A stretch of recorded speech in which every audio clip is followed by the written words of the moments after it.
What is going on, everybody? It's KB. Before the episode starts, make sure you go check out StreamerSZN's brand new theme music. That's right.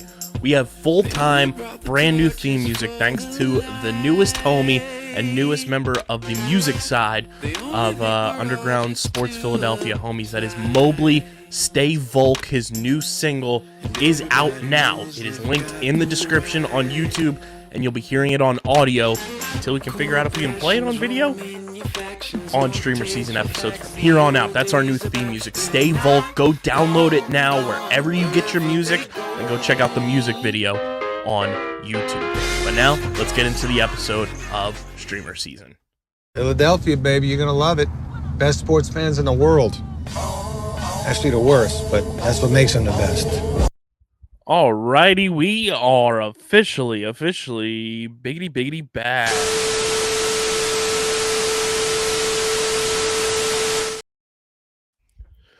What is going on, fellow streamers? Welcome into another edition of StreamerSZN, the exclusive streaming platform, TV and movie podcast on the Underground Sports Philadelphia Podcast Network.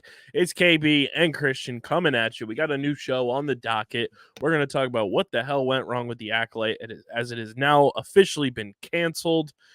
And we will get into all the latest news and notes from around the streaming platform Multiverse.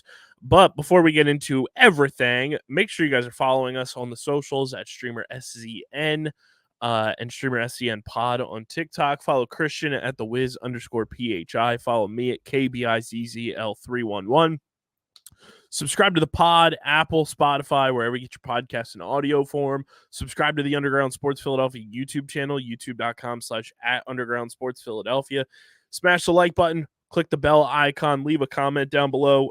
Let us know everything you're watching right now, your thoughts on what potentially went wrong in your eyes with the Acolyte, or anything else that comes to mind. Leave it in the YouTube comment section. And of course, guys, let's get to 1,000 subscribers. We're really close. We're at 827. Let's get to 1,000 before the end of the summer, end of the year, whatever it may be. Let's just get there. And of course, get your merch from our awesome merch partners at PHI Apparel Company, the best merch in the game. Go to phiapparel.co. It's linked in the description. Get your official StreamerSZN shirts and hoodies and Underground Sports Philadelphia merch as well. And when you go to checkout, when your cart is filled to the brim, use code Underground for 10% off your next order. That's code Underground at phiapparel.co. It's going across on the ticker if you're watching on YouTube as well throughout the entire show. And use code Underground at phiapparel.co. Like I said, you get 10% off your next merch order. Christian, you got me into MyAdventuresWithSuperman. And yes. Off the rip, interesting show. We were hanging out today at our F1 Underground watch party / live podcast, and we were chatting, and I was like, it's fun, it's different.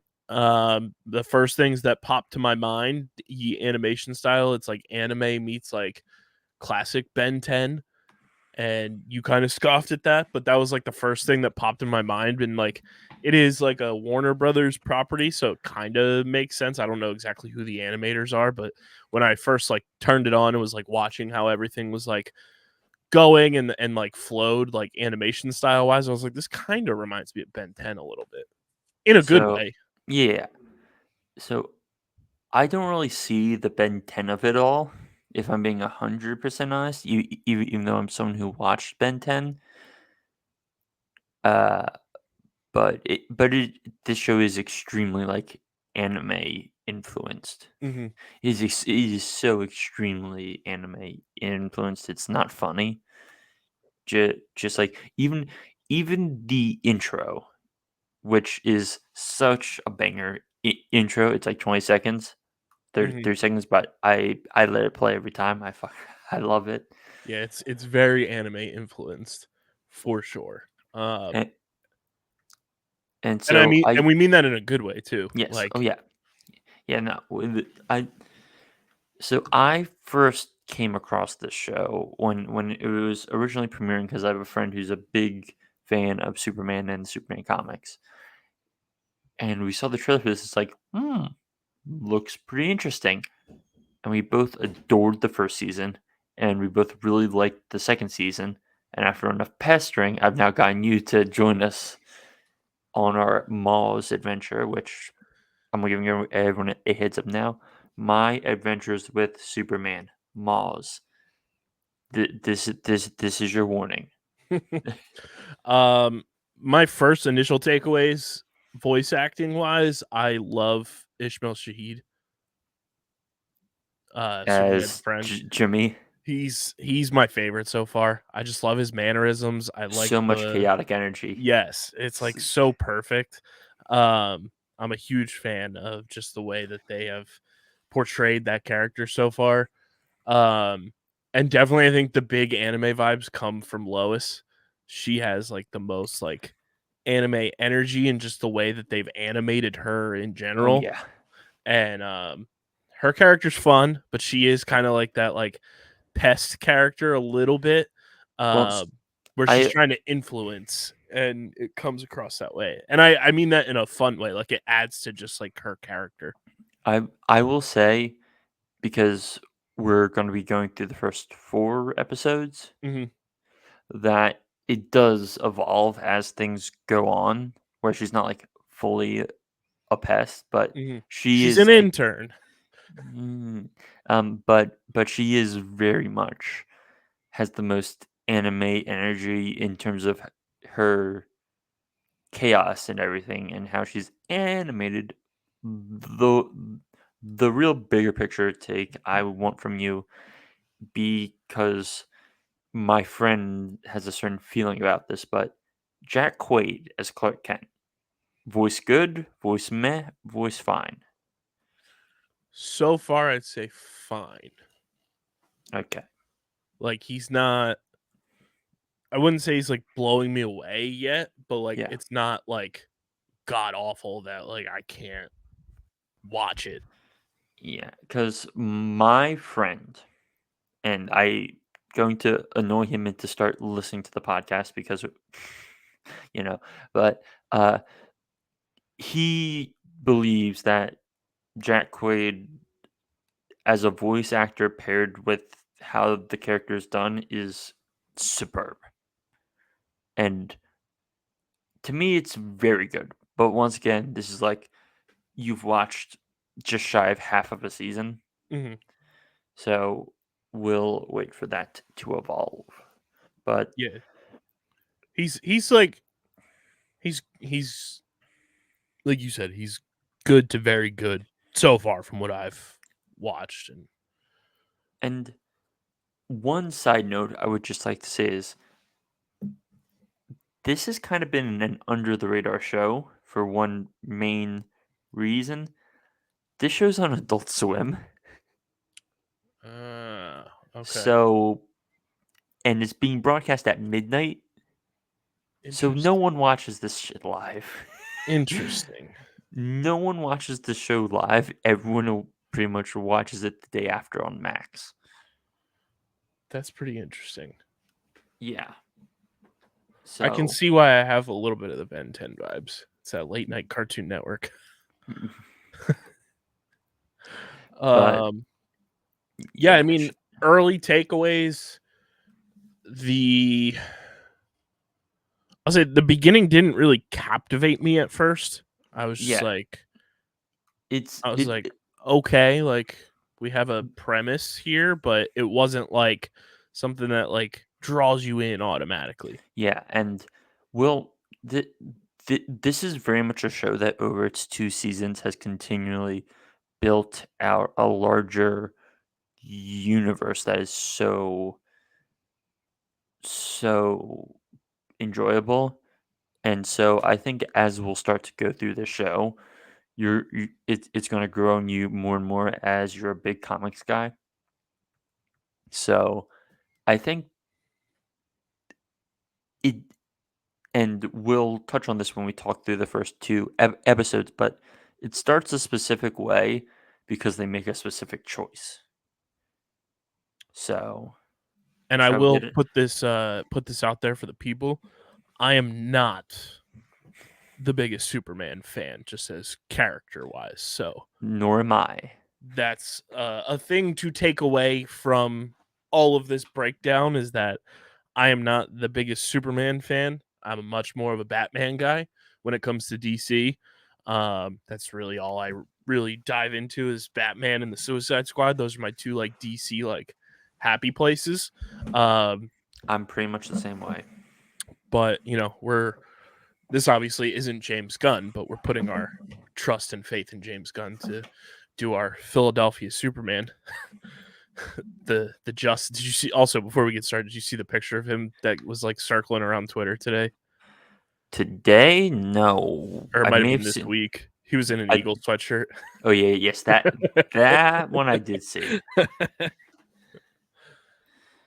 All right. So for a premise for everybody who hasn't been watching or has not watched, as Christian said, not many people are watching live. They're watching it on Max. So if you haven't stumbled upon the show, the premise of the show, it follows Clark Kent as he builds his secret identity as Superman and explores his mysterious origins, and Lois Lane, whom Clark develops a crush on, and vice versa, who is on her way to becoming a star reporter. Teaming up with the photographer and Clark's best friend Jimmy Olsen, the trio break the stories that matter and save the day against many villains in the city of Metropolis, while also contending with Task Force X and Brainiac, as well as encountering Clark's Kryptonian cousin, Kara. We are going to break down the first 4 episodes today. And I'll just say, Kara doesn't really show up till season 2. Nice. But when she shows up, it's very fun. Nice. So I also didn't catch this until I'm looking at like the breakdown sheet here. I didn't realize episode 1 and 2 were kind of like a 2-parter. Oh yeah. It didn't like feel like a traditional 2-part. Like it just felt kind of like a continuation, obviously, as a show would, but it didn't feel like it was like a designated like 2-part like premise almost. But yeah. The first and second episodes, titled Adventures of a Normal Man. So part 1, in Smallville, Kansas, a young Clark Kent awakens the power of flight and super strength to save a woman and her baby from a car accident. That was a wild way to start the show, by the way. Yeah. I was like, what the fuck is going on right now? And it is, and for those who haven't seen it, young Clark Kent is trying to jump up into a tree to get his kite out, and this woman's driving down the road at a speed that's way too fast with a crying baby in the back seat. She hits a pothole.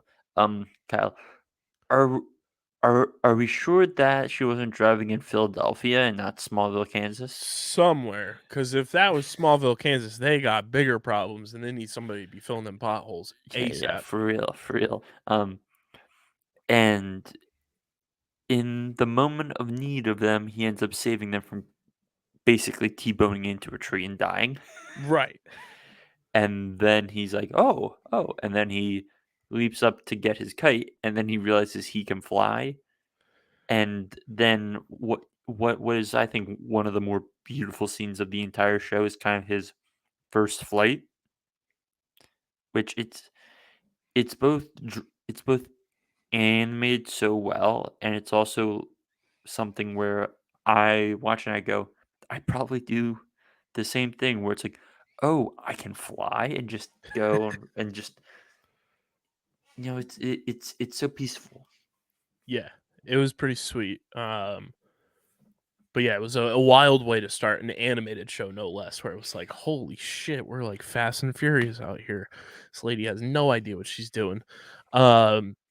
So then we fast forward years later in Metropolis. Clark and his roommate Jimmy Olsen, a photography student and alien conspiracy theorist, start their first day as interns for the Daily Planet. Assigned to senior intern Lois Lane, she deceives them into helping her investigate a military-grade technology theft with a lead from Flip Johnson's New Skid Legion. The trio finds the thieves loading military robots at the docks. The thieves' leader, Leslie Willis, unleashes a robot to attack them. Clark gets out of view and returns in disguise to destroy it, and as Willis activates the remaining robots to battle, Clark Lois successfully deactivates them while he awakens his super speed to destroy the final robot. Despite their efforts, editor-in-chief Perry White refuses to publish the story based on Jimmy's blurry photos without real proof of the new metahuman that Lois dubbed Superman. Once the trio becomes friends, Lois invites the boys to help her get an exclusive interview with Superman. So that's it's an interesting way to go into the first episode of a show like this, because this is very much kind of like what I almost imagine the gun film is going to be like, where this is like ergo start of Superman. But what I love the most about this show, and it's really emphasized in the first 5-ish minutes of the post jump forward, it's just how clumsy Clark is and how he's like trying not to break everything, and he just keeps breaking everything. And yet he's got more broad shoulders than JJ Watt ever has. He's just like breaking the alarm clock, and then breaking the sink, and then breaking the store handle. It's like, and and and then the sweet donut shop lady giving him the bib and everything. It's just all it's also chaotic and sweet, and I love it. And then Jimmy just being like the most completely unself-aware person, and Clark just having to save his ass. It's Yes. so great. So with this, do we want to go episode by episode, or do we want to do this by season in terms of?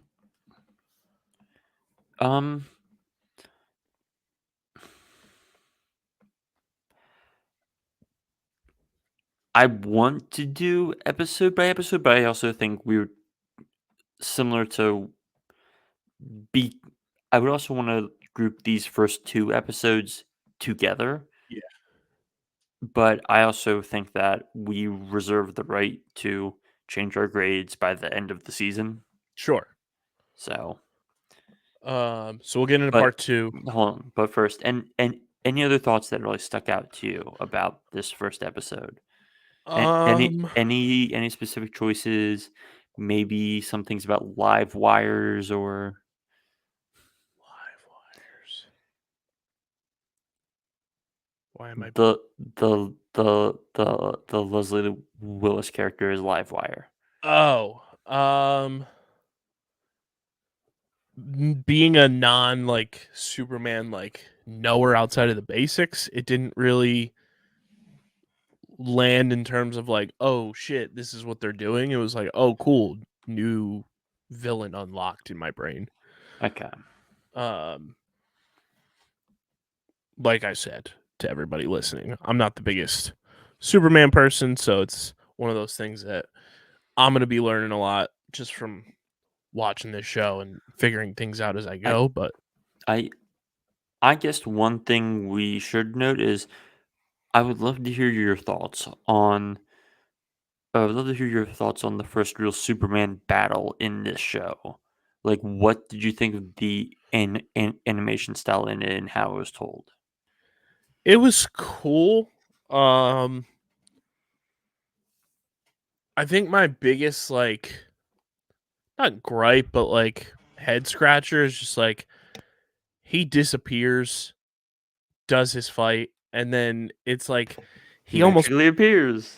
magically appears, plants things to make it look like, he got crushed by a building or something. And I don't know. That's probably part of just like me not connecting with Superman, the character as a whole, in my life. But it does come across as kind of just like he's got these predetermined plans already before he even goes into anything, because he's like setting up all the pieces to make it look good and making it kind of like a setup. But overall, I didn't hate the battle style per se. It's just the process of how it all breaks down and everything at the end of it. That's fair. All right. So We're gonna grade part 1 and part 2 as the same thing. So shall we start on episode 2 now? Yeah, so part 2, which is episode 2, while Lois follows up on the robot theft for a lead to Superman, Clark returns to Smallville to investigate his past and understand his new powers. Digging up the space pod that delivered him to Earth, Clark activates an alien hologram and sees visions of an alien planet amid a space war being destroyed. And after Clark gains a new alien clothing from this, his mother, Martha Kent, adds a belt and shorts to complete the look. And meanwhile, Willis is hunted by the organization she stole the robot technology from, called Task Force X, and arranges a meeting with leading agent Slade Wilson. When Willis threatens to detonate explosives across the city sewers if they continue hunting her, Lois and Jimmy's surprise interruption turns the meeting into a scramble for the detonator, and Willis reveals her electrical super suit. Where's my super suit? Honey, Why do you need to know? I am the greatest good you've ever had. To fight Wilson until Superman arrives to subdue her, Wilson damages her suit's power crystal, leading Superman to destroy it after it gives him another vision of the space war. Though Jimmy's clear photos convince Perry to publish the story, he gives the byline to uninvolved staff reporters, and later Wilson tortures Willis at a black site for information about Superman. So, Deathstroke. Yeah. More of just kind of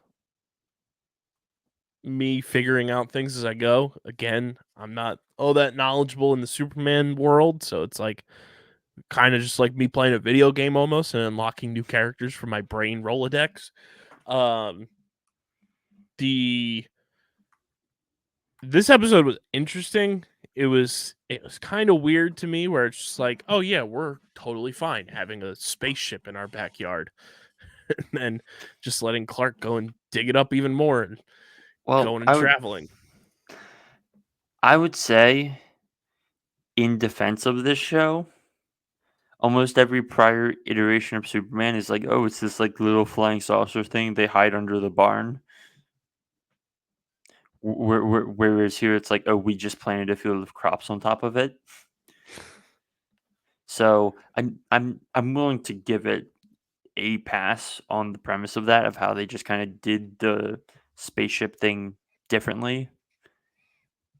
So I don't necessarily have a problem with it, because I think the idea of it, and you'll kind of see as we get towards the final episodes of the season, that they're able to do really cool things with it. Yeah, it was a weird episode that I don't know if I'd recommend to everyone watching it under the exhaustion I was under, because I was like watching it halfway through. I was like, what the fuck is going on? Listening to the dude talking a different language. And I was just like, are they ever going to tell us what he's saying? Like, I was like so thrown off. But yeah, I mean, it was a good, like, tied together everything, and like, now that I see that it was a part 1 and part 2, makes a little bit more sense from just the structure of it. But interesting way to kick off a show, I'd say. I tend to agree. And now the question is, what are our grades? Let's start with you. Oh, I was gonna say I'll let you start. No.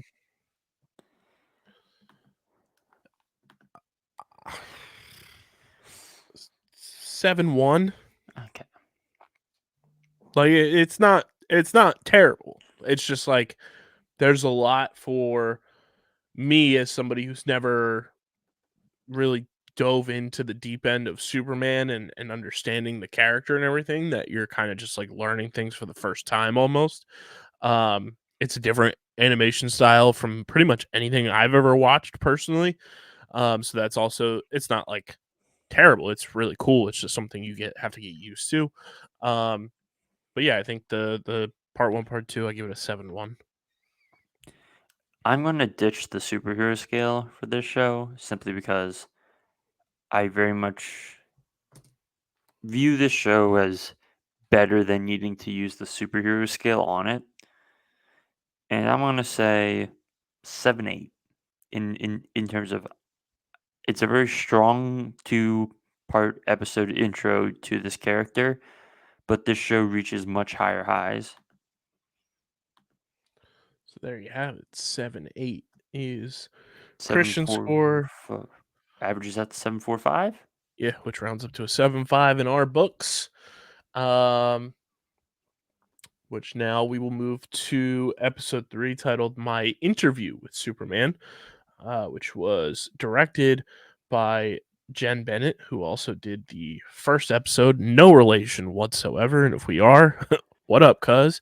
While Lois attempts to interview Superman, Clark struggles to figure out how to help her while protecting his secret identity. However, the interns must also contend with the Daily Planet's established Scoop Troop. Quote unquote. Where have we heard that before? Reporters who Perry Maybe credited. we heard it at the zoo. I was going to say Stranger Things. Okay. However, the reporters who Perry credited for their Superman story, Steve Lombard, Cat Grant, and Ronnie Troop. Meanwhile, Mist and his friend Roughhouse use technology they obtained from Willis to break his sister, Siobhan McDougal, out of prison and equip her with sonic tech to rebuild their small-time crew Intergang. Despite Clark's misgivings, the interns impersonate the Scoop Troop to investigate Siobhan, discovering a clue. I believe the right way to say it is Shaban. But anyway, go ahead and continue. Discovering a clue to Intergang's next heist. When Intergang attempts to rob the Metropolitan City Bank, their ice cannon's power crystal malfunctions and begins to freeze everything in proximity. Seeing Lois and Jimmy in danger, Superman awakens his heat vision and destroys the crystal, granting him a vision of an invading robot army, while Wilson poses as an EMT to secretly take the defeated Intergang into custody. Superman accepts Lois's interview and discloses he is still figuring himself out, but is committed to saving people. However, to his dismay, Lois later tells Clark that she suspects Superman is lying. Boom, boom, boom. More Rogues Gallery. Yeah, pretty interesting episode. The Intergang stuff reminded me of, like, if anyone listening remembers the far ahead of its time but elite GameCube game Pokemon Coliseum. Just reminded me of the Cypher Gang. But yeah, I mean, the funny part with this show is, like, every episode, Superman just, like, miraculously unlocking a new power of his, like it's a video game. Like, oh, you leveled up, here you go, you get this, now you get this. It's like a Pokemon learning a new move. I mean, it's also kind of the first season. Very very much like the first half of this season is him learning how to be Superman and unlocking things in him. So it won't be like that the whole season, but it is very much kind of like that for the first half, and it's Right. a fun little thing because it's visually cool how he unlocks the heat vision thing because they're all freezing up, and you're like, how's he gonna get out of this? And then the heat vision, he somehow figures out how to do it, even though he didn't know how to do it, and they do this very cool angle thing where when he finally uses it, it's like angle here, angle here, angle here, angle here, and it's very all that was missing from it being full on anime was there just being people's facial reactions thrown in with all the different angles. Yeah, I mean, it was cool. And just, like, different, and, like, the ending portion with the Lois and Superman interview was pretty funny, just in a sense of like, I don't want to answer your questions, so I'm going to duck, duck, and dodge. Felt very much like an athlete who didn't want to be at a press conference. But yeah, I mean, it was a solid third episode in my opinion. I think they did a good job with it and just continuing on and just building out the overall, you know, not an origin story show, but also still giving you the origin, if that makes sense. Yeah. So I'll let you go first on this one, Christian. What do you have for episode 3? 7.5. Like it once again, like it's extremely strong across the board. It's still getting its legs under it. It's not like super high peaks, but it's also like the ceiling on it is so sorry, the floor on it to me is so extremely high Mm-hmm. that I just really enjoy it. Yeah, I'll match you on that. I'll give it a 7.5 as well. Because it definitely like improved for me. It's still very fun, and you get like more of just the growth of character in it, and just learn more about some of the villains and more character introduction. So I'm gonna go 7.5 as well. And then episode 4, titled "Let's Go to," is it Ivo Tower or Evo Tower? Ivo. Let's go to Ivo Tower, you say. Is the final episode we'll be breaking down on this episode. But it kicks off with Perry assigning the interns to cover the Amazotech Gala held by CEO Dr. Anthony. I already forgot. Ivo. Ivo. Yep. Lois is snubbed by Which attendees. can we talk about their outfits? Very nice. Very nice, no? They were pretty nice. Lois is snubbed by attendees for her invasive questions while Clark stumbles upon an argument between Ivo and his chairman Curtis regarding the board of directors voting out Ivo. Ejected by Ivo's security, Lois sneaks Clark back inside.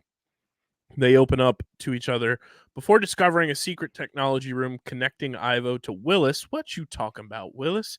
An intergang. An angered Ivo demonstrates the Parasite 1.0 armor and attempts to kill Curtis. Clark becomes Superman to save Curtis, while Ivo traps the attendees in a Mazo panic room to make them witness him overpowering Superman.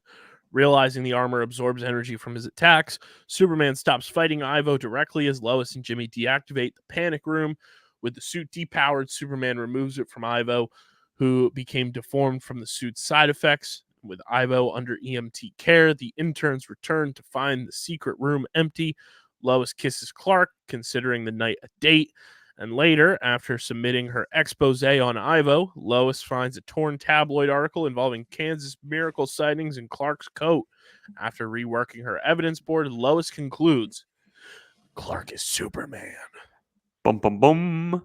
Now, again, I briefly skimmed through this episode to remind myself of it because I last watched it a year ago.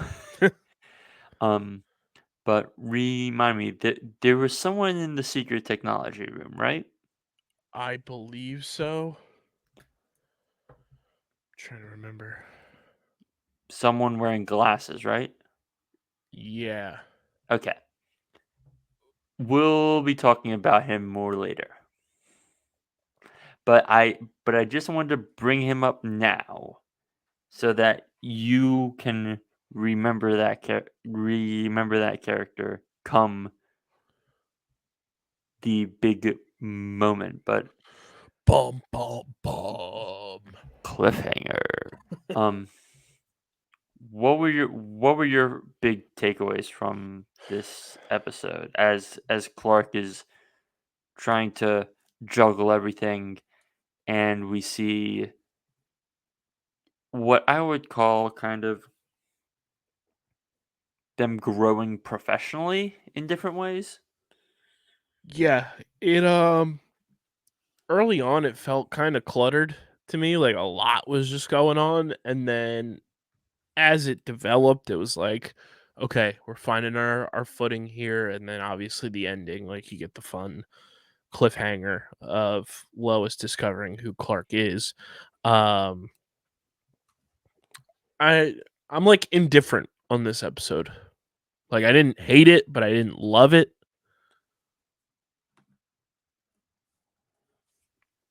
Yeah, It was solid.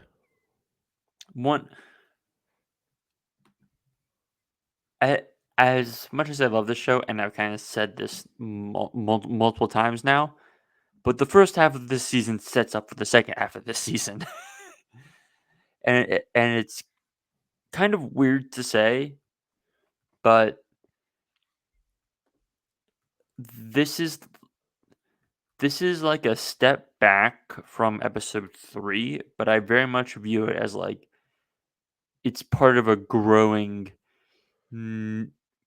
a growing trend that basically by the end of the episode we know everything's going to come to a head between Clark and Lois. Like Yeah, it is coming. It's just a question of how they're going to do it, and what will that do to their relationship after they've had all this bonding during this episode. right. It is like a in a subjugated 22-minute time frame. It's a long burn. Um, but they eventually get there, and then it leaves you on your toes of like, oh, now Lois knows who both sides of this guy are. Hold on, one thing I just want to touch on because I feel like uh, it's a nice note about how they're doing the character. I already kind of joked about the outfit, but spoiler alert, guys, this Lois Lane isn't white, and so I kind of Don't say. appreciate. You don't say. But so I kind of appreciate how uh I'm getting the specific one up. So she in this show is Korean American. So I very much appreciate that they went with a more Asian influenced outfit for this gala with her rather than just the like, oh, she's gonna straight up wear a very nice dress and everything. Like it shows that the show actually cares about actually cares about the detail and the like, and they actually think about the character depth as opposed to, oh, just Lois Lane's going to a dinner. Let's just put her in a nice dress and not think about it that much. Yeah, I agree. Like on the this show does do a really good job of like showcasing like attention to detail in those like very subtle ways. Um, but yeah, I also agree where like this episode was kind of a step back from episode 3, and it's not necessarily a bad thing. It's just like the development of a 10 episode season. Yeah, for So first episode of the first half of a 10 episode season, which there's already 2 seasons out, and now a third season is already in the animation stage. So you know, it's yeah, it's it's it's it's a show that has seemingly always uh been happening with the long view in mind, and it's something which is James Gunn approved. Like James, there was there was a quote ahead of the release of season 1 where James Gunn was like shown some of the show. He's like it a lot. I'm not going to interfere with this at all. You guys do you. And I feel like James Gunn saying that is very much a show of confidence in this show, which we'll see. Which again, I'm going to keep saying this because I've seen the show, but you will see as we go on with this show. So yeah, I mean, it was an interesting spot to call pause where like you're left on the cliffhanger, but it was fun to be like, oh, cool, there's And something to to build on. to be clear, you're the one who called pause. Oh, for sure, self-induced. Self-induced. But yeah, what are you grading this one, Kyle? 7.2. That was the exact number I was gonna say, 7.2. Like it's solid. It does its job, but it's not like overwhelmingly like amazing and blow your face off type of episode. Even though there is like a lot of action, there's a lot going on. That's not necessarily always like a positive thing. But it was solid. It was fun, and we'll see where it builds off of heading into the next chunk of episodes that we watch. Yeah, and I can't wait for us to talk about this show again because I know you're gonna really enjoy this. So let us know in the comment section on YouTube if you have or are watching My Adventures with Superman, if it's something you've stumbled upon on Max, or if it's something that you watch like a sicko at midnight on Adult Swim. Let us know. But we're going to keep it pushing. But before we do, I do want to talk to you guys about our good friends over at Duracell. Yes, Duracell Portable Power Stations is powering this next portion of today's episode from the #1 trusted battery brand, Duracell. It's always insane for me to say that whenever I do this ad read on our shows, and hearing that a Duracell product is part of our advertising portfolio. But this portion of today's episode is brought to you by our partners, Duracell Portable Power Stations. From the #1 trusted battery brand, Duracell Portable Power Stations and charging hubs allow you to power your laptops, mobile devices, lights, speakers, and any small electronics that may make your life easier during a power outage or while you're away from a wall outlet. Truly the best. We have one of the portable power stations coming so that all of our live events like we had today will soon be powered by Duracell. And it just makes things way more convenient when you're in the studio and you have things charging and you don't necessarily need access to a wall outlet.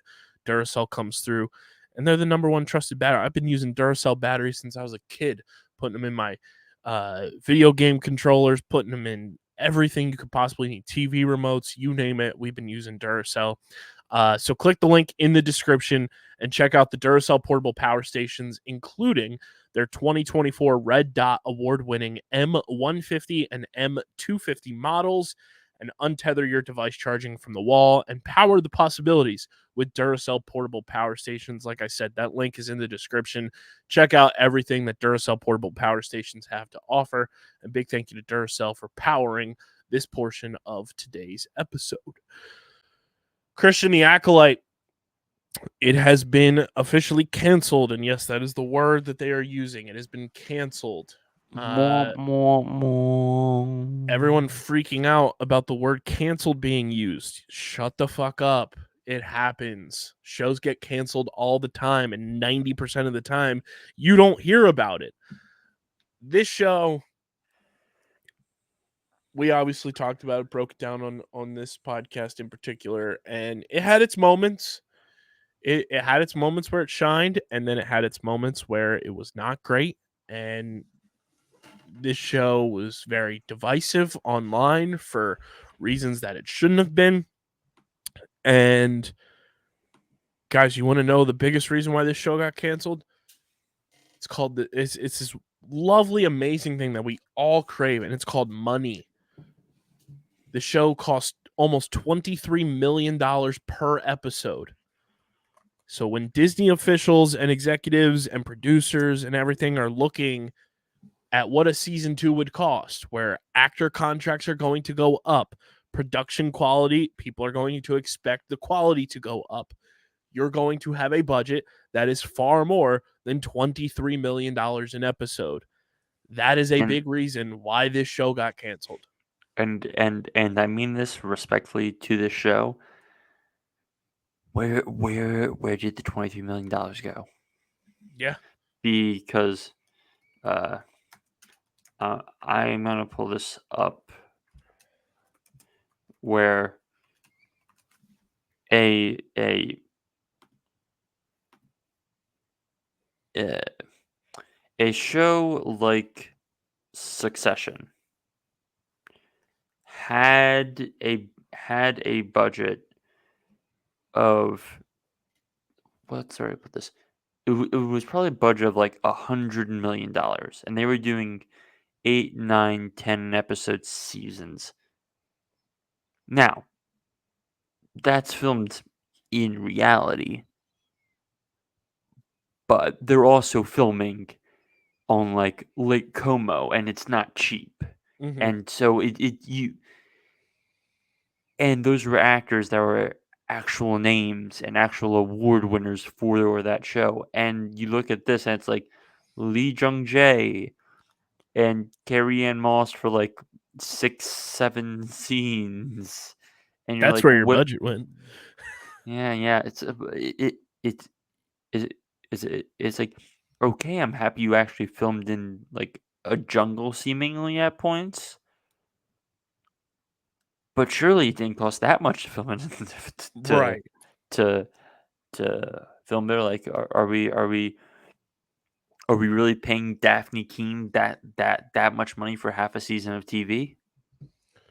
Yeah. It, And I it's mean, the frustrating part, and I sympathize with this aspect of it, like the the thing that has troubled Disney Plus as a whole has been the lack of being able to like fully invest in characters that you're presenting these shows as something that's going to have like long-term, long-lasting effects on whatever universe it's in, whether it's Marvel, Star Wars, whatever it may be. You're presenting these shows in your forums, in your presentations, like they are going to be long-lasting pillars in your universe. And when a show gets canceled like this, and you do have characters that a lot of people are connecting with, and in particular, I feel like a lot of people linked with Manny Jacinto's character for a plethora of reasons, but I thought he was a bright spot of this show in particular.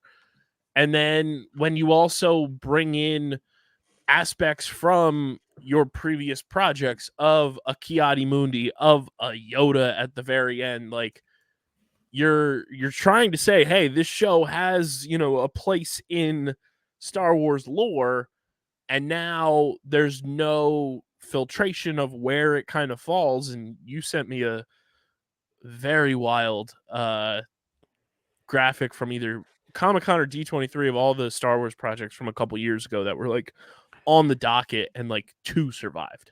all right. So I'm gonna dig up this image real quick. Okay, so it was um Children of Blood and Bone, sold off. Lando under redevelopment. Star Wars: A Droid Story on hold. Star Wars: Rogue Squadron on hold. The Acolyte canceled. And or reused from 5 to 2 seasons. Willow wiped from existence. Rangers of the New Republic canceled. And this is ignoring all the other Lucasfilm stuff where it's like Star Wars Visions. Have we seen that? That did come out, but it wasn't like Like the only stuff like the only notable things: Mando, Ahsoka, Obi-Wan, and Bad Batch. mhm. And if we're being honest, I don't know if we're getting a second season of Ahsoka. I think Obi-Wan's pretty done, and who knows what's going to happen We with are Bad getting a Batch. second season of Ahsoka. That is confirmed. Well, either way, I doubt we're getting any more Obi-Wan Yeah, I doubt. as as as much as Ewan McGregor's bank account may enjoy it, I don't think we're getting another season of that. Yeah, we did get So 2 seasons of Star Wars Visions. I and don't it came and went. know. There is a It did win a lot of awards. So they I have that in their back pocket. I must have missed it entirely, but They were similar to like What If, where they were like smaller, like oh, animated, like one-offs. yeah, so no wonder why I didn't notice it, but I feel like the Acolyte is part of a broader systemic Star Wars issue, and I was listening to uh the the it was called the Nerd State of the Union, and it was a podcast. It was a podcast done by the Midnight Boys on the Ringerverse feed, and they had a long discussion about where Star Wars is sitting, and one of them made a great point that while it wasn't the biggest commercial success, Andor's been the most successful show because it's a show made by a guy who isn't what's the right place who it's made by a guy who isn't no, I'm butchering this. Andor is a show made by a guy who doesn't revere the Star Wars legacy. He's trying to make a good show before he's trying to make a Star Wars show.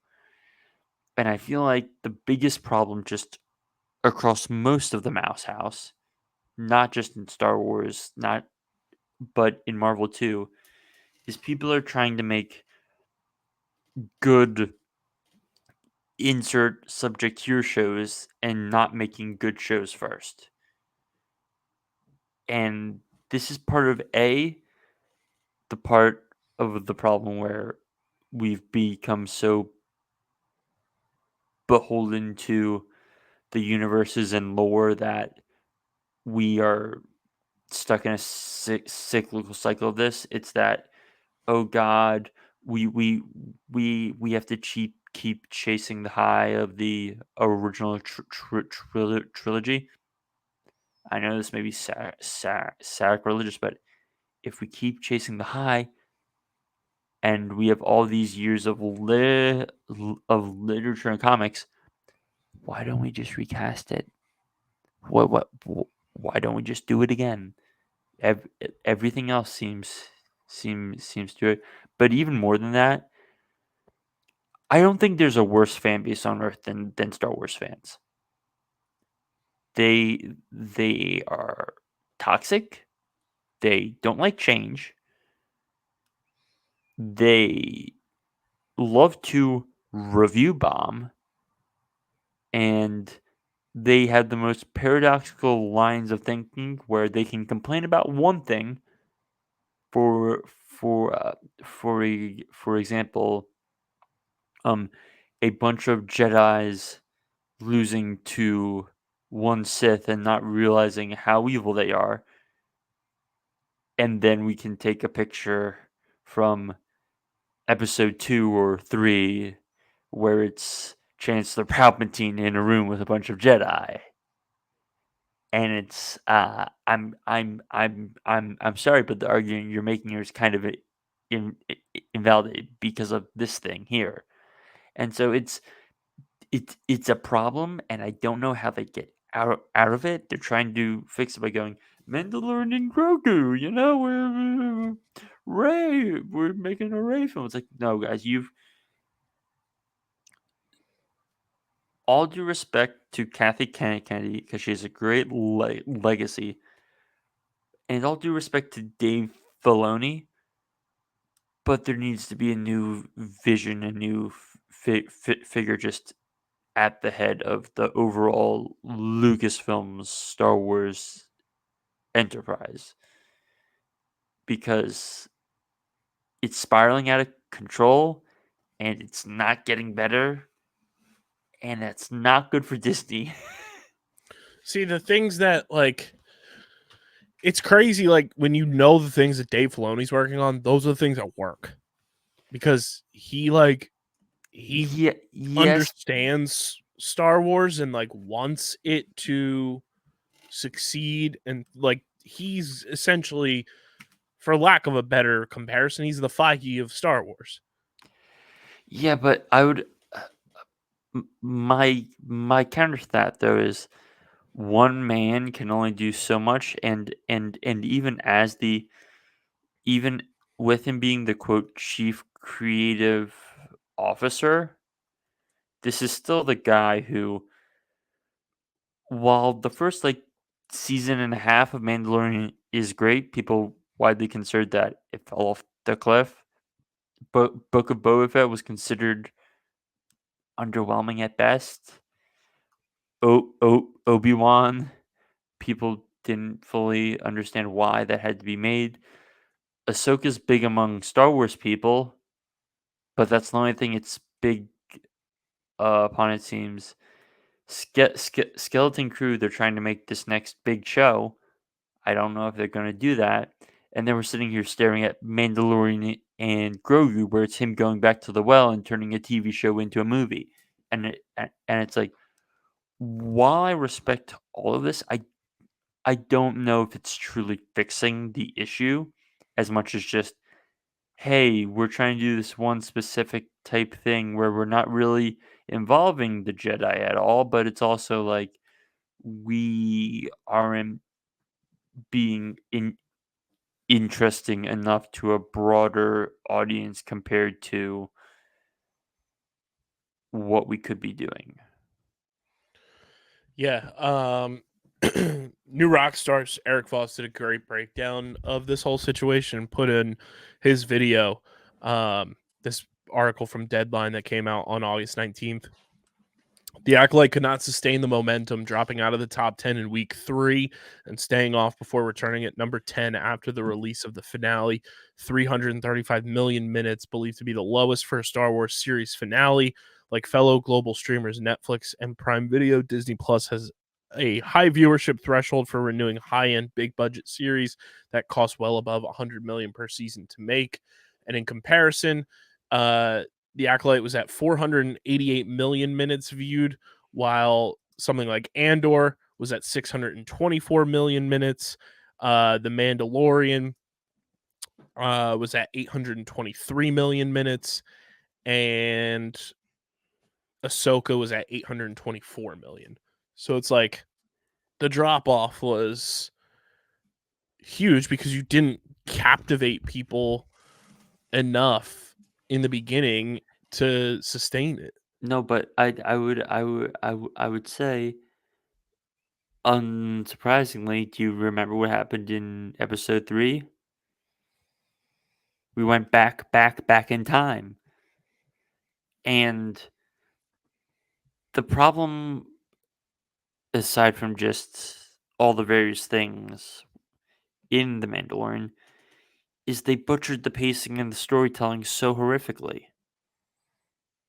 By throwing these two flashback episodes in at points that absolutely killed the momentum, when I would argue, even though it's not the biggest premiere, they could have been edited together and put as the premiere episode of the show, have a really sticky time jump forward ending where that would basically be the opening of the first episode, and then you're relatively off and running, I think. So I think it's just a general butchering on so many levels, not only of the storytelling of Andor, but just the storytelling of that clip, but just the overall Disney product. Yeah. And I mean, at the end of the day, it breaks down to the cost. Just did not afford it to be renewed, and it had to. And the reason the term canceled gets used is because now the actors are out of that contract and they can go seek other work. It's a totally okay thing to use. So like the people freaking out online that they're using the term can, that's exactly what it was. It was canceled because a season 2 was officially pitched. It was brought to the table. It was declined, and then the show got canceled. It happens. And when you have a show that's costing you nearly $23 million an episode, it's going to happen when you don't have the results at the end of the day. Yep. So without any further ado, we will kick it to everybody's favorite segment.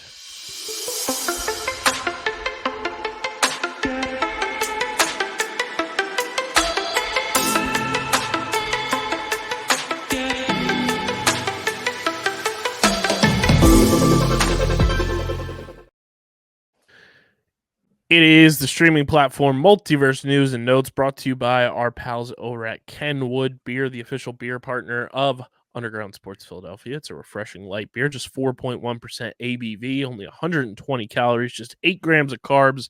Now available in New Jersey, Pennsylvania, Maryland, and Delaware.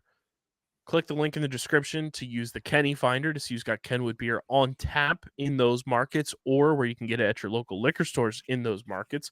Also, check out the Kenny storefront to get awesome Kenwood beer merch and apparel, like their ever so awesome pint glasses, t-shirts, hats, stickers, you name it, they've got it.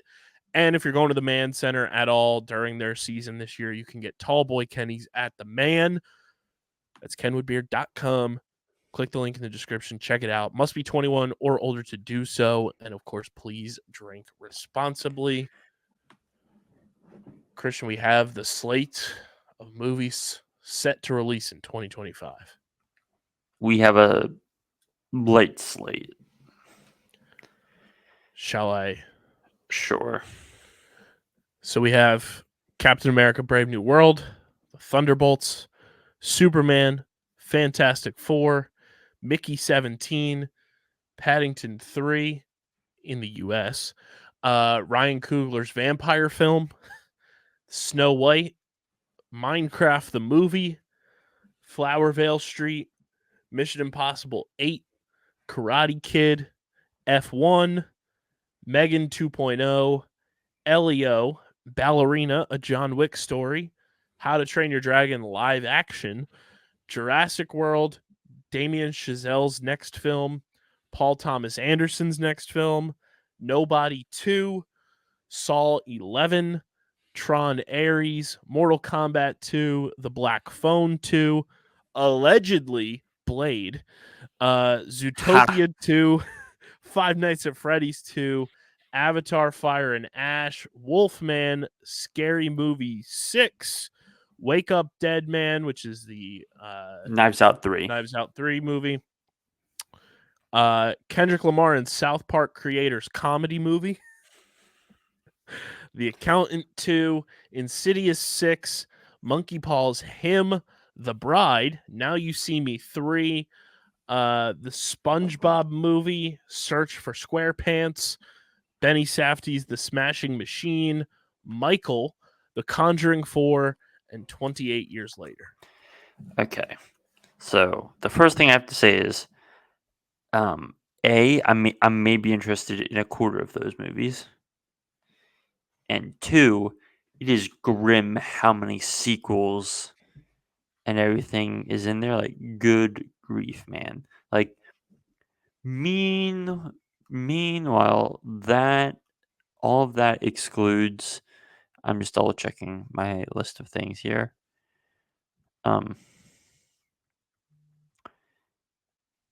That's all forgetting Wicked Part 2.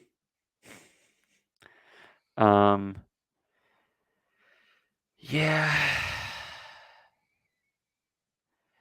I'm both excited because we've got a PTA and all that, and we may be getting a Spielberg. I don't know. Spielberg's thing maybe 2026. Like, the more than anything, 2026 is shaping up to be a banger year. because 2026 should be, I believe, Spielberg, Villeneuve, Nolan, maybe a Tarantino, and you're just getting all the big name directors all in one year. So it's a little grim, but I just saw this while I was scrolling, and I thought I was seeing things, and I had checked the numbers, but apparently it's true. Um, Inside Out is the 10th highest grossing film. Sorry, Inside Out 2 is the 10th highest grossing film of all time, and it's 19 million away from unseating that godforsaken live action Lion King for ninth, Yeah, past which the which original Avengers. which I don't know how I feel about this, but go get that Lion King. I want that thing out of the top 10 as quickly Get as it out. possible. Get it get it out. Get it out. Maybe this will help do it, Christian. Can I interest you in Keanu Reeves confirmed to be voicing Shadow in Sonic 3? I get kids love these movies, but why? Why Smash are we Bros. Universe. congrats. I don't The know. some I don't know what it is, but the fact that Idris Elba and Keanu Reeves are voicing two like mainstay characters in these Sonic movies makes me chuckle, and it's just very funny to watch them it's their all voices come about the out. money. It's so great. Um Shadow is John Wick confirmed. One thing I do want to unpack, and this is a larger discussion, but we're getting a season 4 of Ted Lasso with Jason Sudeikis coming back, and Hannah Waddingham, Brick Goldstein, and Jeremy Swift, aka I'm pretty sure that is Higgins, coming back. And my question is, after you had such a as disappointing as kind of season 3 of Ted Lasso was, the way it seemed that Ted was leaving the show was poetic and great, and that you could have gone on without him and done like Richmond. But we're bringing him back after it was like what was a pretty good send off. And just why? Why? Public peer pressure. Who is peer pressuring for Ted Lasso season 4? Who? We we were all talking about Richmond season 1. Yeah. I was kind of surprised when I saw that come across the timeline. We did get a new Red Band trailer for the Terminator anime series, which is streaming August 29th on Netflix. Let's go. Let's go. Let's go. Well, I was texting about this with a friend, but over the last like year and change, as much as I loathe Netflix for what it's done to the way we consume media, I I really enjoy all the animation stuff. The I will forever love them for doing the Scott Pilgrim show. Now they're doing this Terminator anime. They're doing a Raider anime-ish thing with Haley Atwell doing the voice, and they've done all these other smaller animated shows. I'm like, I don't know, like I'm enjoying this. Like it's similar to how I feel about Netflix being like, okay, we're just going to do all these sports shows. I'm like, yes, okay, like like you know what you're good at. You have connections. Go and do it. Like I'd much rather have Netflix do things like this than wasting money on bad movies that just aren't good, and it's just like, oh, it's Halle Bailey and Mark Wahlberg in The Union, and I'm like, no, I know not to click on this. I know not to click on this. You guys aren't tricking me. Yeah. This is interesting. Mike Flanagan wants to make a DCU project.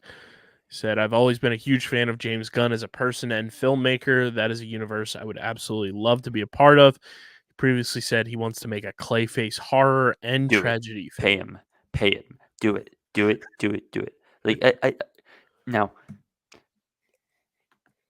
I don't think people realize how good of a creative mind Mike Flanagan is. So and that's primarily because he kind of took a movie break where basically also one of his iconic films that was hard to see, Hush. I believe it was finally made available on like Prime. But basically, after making Doctor Sleep in 2019, for the lack of a better phrase, he was put in Netflix jail and did and was the creator of The Haunting of Hill House, The Haunting of Bly Manor, Midnight Mass, The Midnight Club, and The Fall of the House of Usher. But now he's free of Netflix and can pretty much do whatever he wants. He has something coming called The Life of Chuck, which is a drama film based on a Stephen King novella starring Tom Hiddleston and has Mark Hamill and Chiwetel Ejiofor and Karen Gillan and Jacob Tremblay and Matthew Lillard and David Dallas Machin. Like, Mike Flanagan is a really smart guy who knows what's creepy and knows how to scare the fuck out of you. And so it's like, you want him to do Clayface? I'm like, are you letting him make it rated R, James? Yes. All right, go ahead. Like it's it's just like how there's the reporting around James Mangold wanting to, doing a Swamp Thing film. It's like, empower the creators to make the movies they have in their head that are good movies that fit inside your universe,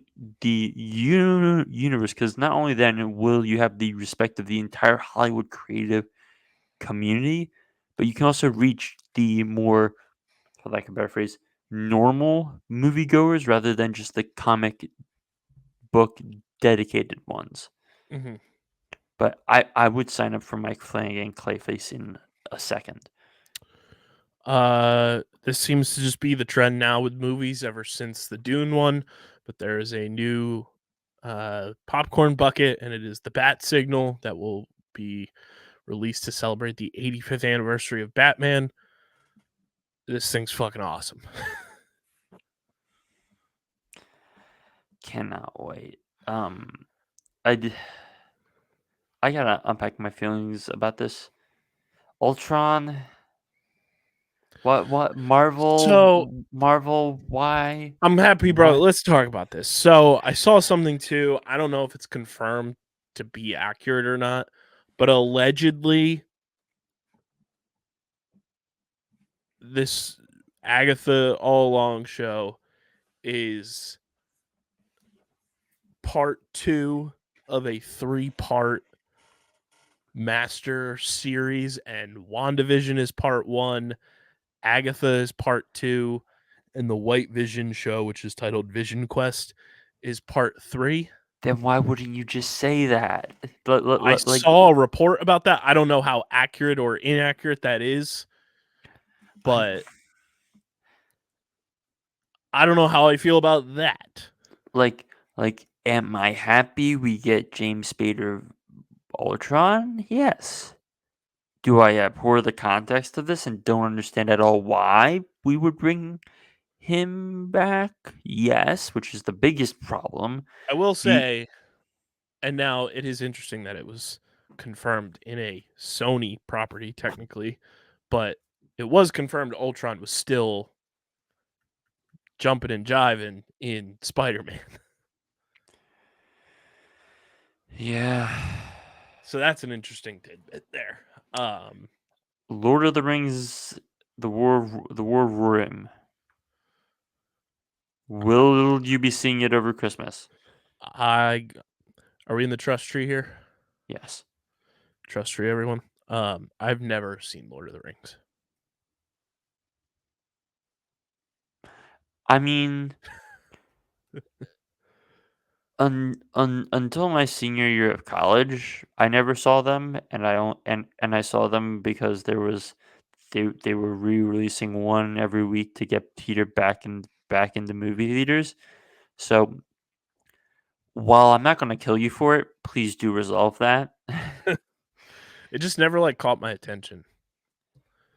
um, Speaking of Keanu Reeves, Lucasfilm is very interested in casting Keanu Reeves in an upcoming Star Wars project. He was previously in talks to play Master Soul in The Acolyte. Could you imagine the budget for that show? It's Keanu Reeves. see, I'm currently imagining all the Matrix jokes of having him and Carrie Ann Moss in the Acolyte, and I don't want that. Speaking of dragging up things from the 1990s or early 2000s, there's another Bridget Jones movie coming out on Valentine's Day. Oh, Yeah. Oh, I I I learned about it from a post with the poster. I'm like, what? It's called Bridget Jones Mad About the Boy. Bridget, what are you mad about? The boy. The boy. Um, Um. this makes me feel incredibly old because this is the first video game console I ever played on. The Super Nintendo was released in North America 33 years ago, and the commercial for it featured the one and only Paul Rudd. Oof. The first game featured in the commercial, F-Zero. Um. Kyle, would you like a chicken sandwich with your A TV side of show? streaming. Man, I can't wait for the Book of Virtues to start streaming on the Chick-fil-A streaming platform. What are we W- doing? w- Well, welcome to what happens when capitalism goes too far. Tune in next month. Oh, Um, yeah. Can I get a spicy chicken sandwich with a side of streaming? ay, ay, ay. We're But gonna have we're gonna have drive-in Chick-fil-A's. um, uh, ba-ba-da-bum. Were you aware of all the Megalopolis controversy I just from? scrolled upon this. I had no idea what Okay, this was. so basically, the entire opening third or half of this trailer is basically them being like genius is misunderstood, and it's like quotes from famous film critics about Francis Ford Coppola movies, and they're all negative. Except it was quickly figured out that those weren't actual quotes and that they were made from using AI and Chat GPT, which caused the trailer to get taken down and the marketing consultant on the movie with the studio to get fired. Because, congrats, people, AI is not good, and you're all idiots. Nice. Nice. Do we need to talk about verified hot Sure. and how Rotten Tomatoes is introducing another audience score designation for 90% or higher? Why? Just why? Why? Like, guys, tip: stop using Rotten Tomatoes and just use Letterboxd instead. Letterbox Um, sponsor us. um, Kyle, did you go to the Happy Gilmore open casting call? So funny story about this. If I didn't have to work my shitty day job, I was 1000% going to that. And then I saw the line in the TikTok that went crazy everywhere. Holy shit. Holy shnikes. Christian, I know that initially you were not in on this, and then as the days and months have gone by, you'll become more and more in and have never been more in on this. I have a new quote from Ridley Scott. He says Gladiator 2 is up there as, quote, the best film I've ever made. Respectfully, Ridley, can you wait a few months before you get into director bullshit land? Like, this is a different one because you're director bullshitting about your own movie, but it doesn't come out till like a couple days before Thanksgiving, so I just need you to chill out. Kyle, did you watch Challengers? No. Okay. Well, J-Lo and Ben Affleck are breaking up again. Congratulations, guys. You made it how many months? You made it how many months?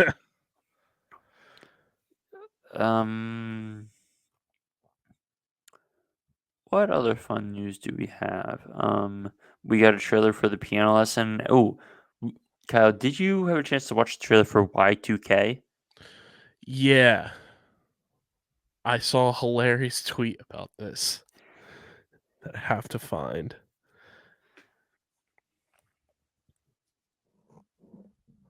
Because I pissed my pants about it. I don't know if I'll watch it, but it's an interesting take on everything. It looks like a lot of fun and the type of movie we don't get as much nowadays.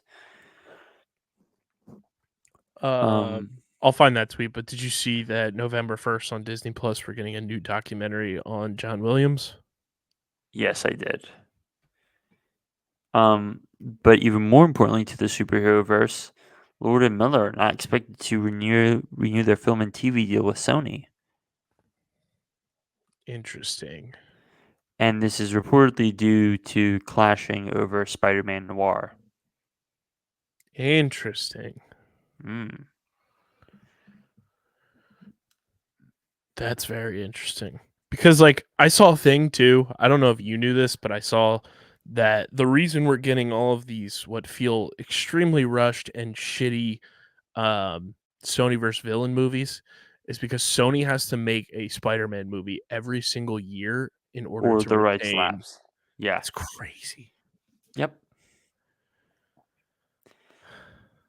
Uh, Which basically means they're just holding the rights hostage. Which yeah. you love it. You love it. Why I oughta. I gotta find this tweet. Here it is. So this comes from at Panasonic DX4500. Shout out to Matt on Twitter. He quote tweeted the trailer and said, "I do not care for the way that Y2K is used for comedic effect now. It is very disrespectful to those of us who lived through it. I watched a Furby bite clean through my uncle's femoral artery. That night is still very real to me." Okay, pal. Okay. Anything else notable? Did you see the concept art of Deadpool visiting the Marvel Comics universe in Deadpool Yes, I and Wolverine? did. That's amazing. We got the first HD and actual look at Harrison Ford as Red Hulk. And did you hear Anthony Mackie's quote on everything? No, but I've seen even more Harrison Ford quotes, and that's just as fine. Anthony Mackie said they kept the taco meat accurate, talking about his chest hair. Here's an interesting one. Quentin Tarantino says that the Toy Story trilogy is so perfect that he'll never watch Toy Story 4.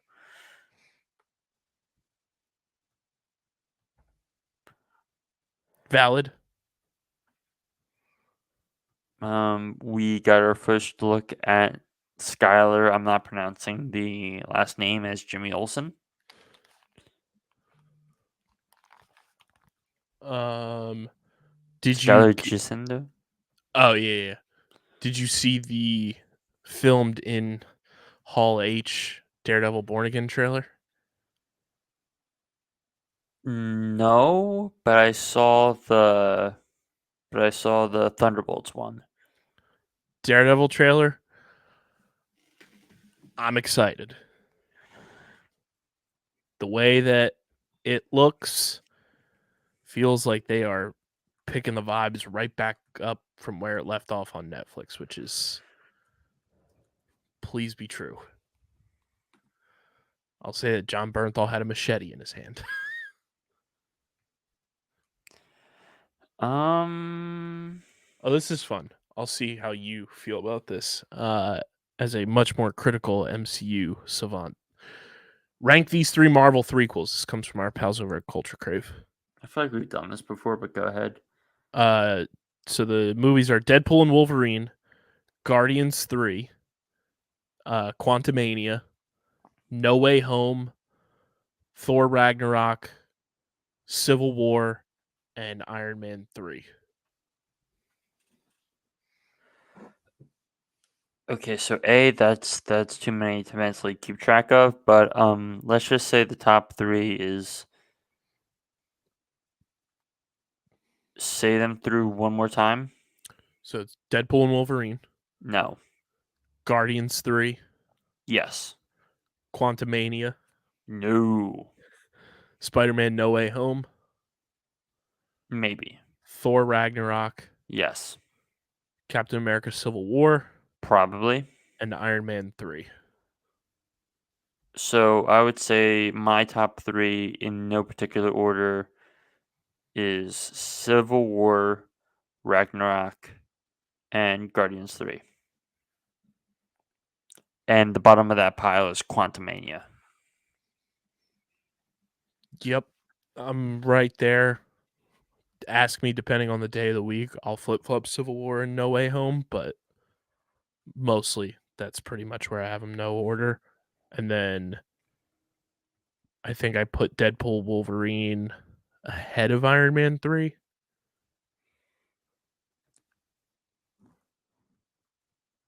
Mm-hmm. Here's something you'll enjoy. We got our first photos of Glenn Powell as Chad Powers, a show coming to Hulu, which follows a college quarterback whose career ends after bad behavior. So he walks onto a struggling Southern football team disguised as talented Chad Powers. Which I think this is building off of the Eli Manning bit where he went undercover at that one Oh, college. yeah, okay. And so now they're doing like a Glenn Powell show with which, hey, I'm willing to watch basically anything involving Glenn Powell because he's so charismatic. So I'll at least give it a shot. Yeah, we'll see how that turns out. I don't know how I feel. I saw somebody compare it being like the downfall of society was when we used Ted Lasso as a promotional figure and turned him into TV, and now everyone feels like they have the right to do that with anything.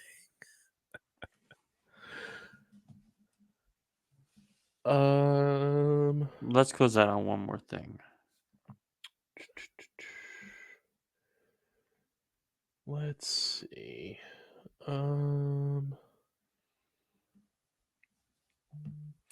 What big piece of news will we wrap on? Let's see what I have at the top here. Oh, did you see Adam Sandler do the street interview in New York City? Oh yeah. That is absolute gold. He's the best. The That's all we got for you guys on this episode. Make sure you're following us on the socials at StreamerSZN, StreamerSZN Pod on TikTok. Follow Christian at the Wiz_PHI. Follow me at KBIZZL311. Subscribe to the pod, Apple, Spotify. Subscribe to the Underground Sports Philadelphia YouTube channel. Leave a like on the video. Leave a comment down below. And, of course, ding that bell icon. And we will be back with another episode breaking down more Moz, aka My Adventures with Superman, whatever the hell else pops up in the zeitgeist of streaming news and notes. But until then, we're getting the heck up out of here and discovering more powers about ourselves and hopefully not getting our show canceled. But until then, we'll see you next time. Peace.